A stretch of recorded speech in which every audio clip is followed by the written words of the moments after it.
U današnjem videu jedno pravo letnje jelo koje možete da spremate i u toku zime. Punjene tikvice zapečene u revni. Za ovu pripremu potrebne su nam 2 srednje glavice crnog luka koje ćemo iseckati. Ne morate posebno da ih sitnite jer ćemo sve dinstati.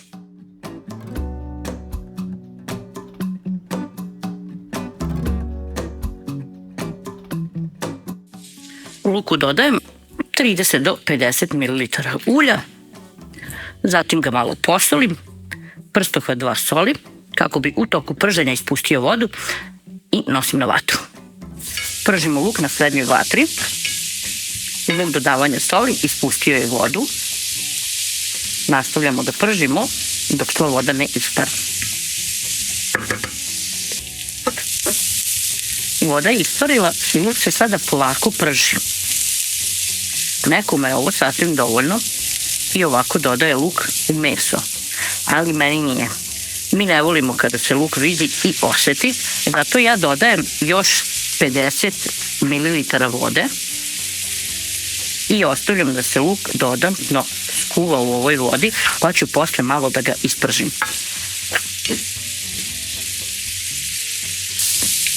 Višak vode je ispario i sad malo ću da propržim luk, skoro je on već gotov.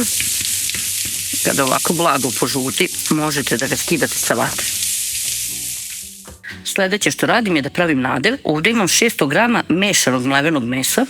Možete da stavite meso koje god da želite, kakvo god da imate i količina može biti po vašem izboru, spram broja osoba za koje pripremate.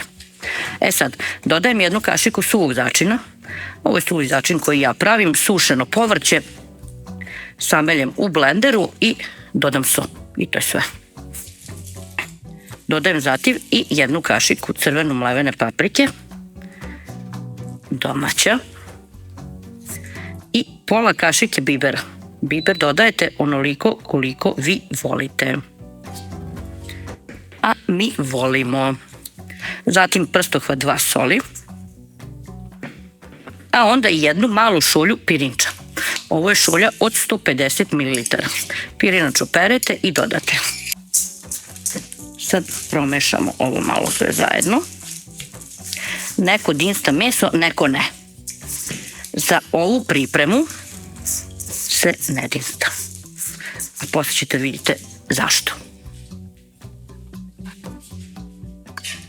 Sad dodam luk i opet se dobro izmešam.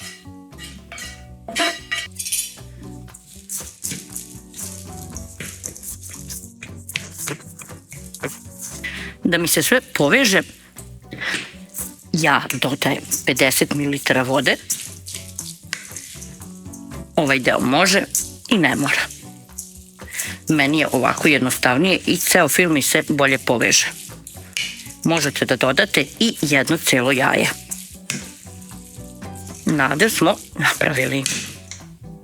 Zatim gulimo i sečemo tikvice. Potrebne su vam 2-3 ovako ove velike.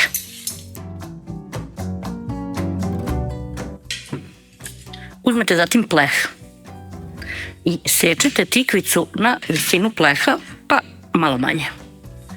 Pleh u kojem ćete sve praviti. Više volim ovaj način pripreme jer iskoristim što više tikvica. Kad su one mlade i one fine, onda nemam puno da izdubim sredine i ostane mi mnogo tikvica jer neću da je bacim naravno, pa utrošim jako malo mesa. I onda na kraju dobijem mnogo tikvice, a malo mesa. Na ovaj način, kako se obično radi u restoranima, dobijete balans između količine mesa i količine tikvice.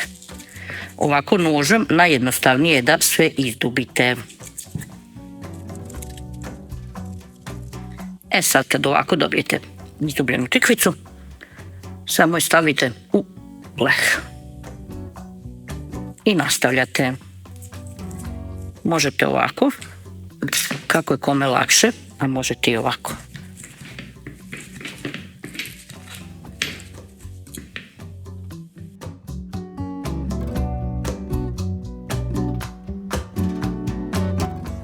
Kada poslažemo tikvice, U svaku stavljamo nadev.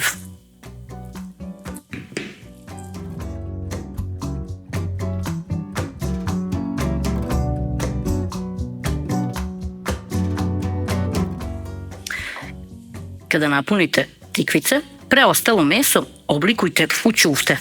Ja to uvek radim. Ako ste gledali video sa paprikom iz Rerne, jedan od prošlih videa, mogli ste da primetite da pravim ove ćuftice. Ćuftice sam pravila jer moje dete ne voli papriku, pa zato. A u ovom slučaju možete da dodate još tikvica, a onda vam treba veći pleh, ili da napravite ćuftice pa da tikvice popravite, tako da se izrazim, sa još malo mesa. Sljedeći priliv, pravite ga u ovoj posudi gde ste imali i meso. Sad, ja sam imala običaj da odmah ovaj paradajz prelijem preko i paprika i tikvica, ali sam dobila jedan savjet u komentaru koji ću da poslušam. Da odmah u ovaj paradajz stavim brašno koje obično stavljam na sredini. Ja ne pravim onu zapršku da pržim brašno na ulju, nego ovako hladni. Pa mi je jedna žena rekla, odmah stavi u paradajz, bit će mnogo bolje i ne moraš na sredini vaditi iz rezne. Ja ću taj savjet poslušati. Dodat ću u paradajz pola kašičice soli, malo bibera, dodat ću ovog mog malo suvog začina i izmešati. Sipam pola litra vode i zalivam tikvice.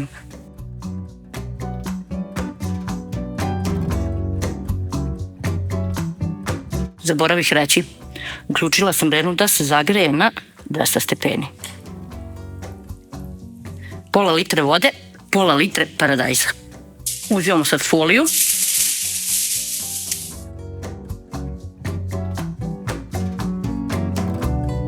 Kada stavimo foliju, nosimo u Rernu, nema veze da li je dostigla temperaturu 200 stepeni ili nije. Posle sat vremena izvadimo pleh iz Rerne i skinemo foliju. I sad vraćamo sve u Rernu da se zapeče. Ali prvo malo obrišemo okolo ubrusom. Tikvice su gotove. Vreme pečenja sati 40 do 50 minuta.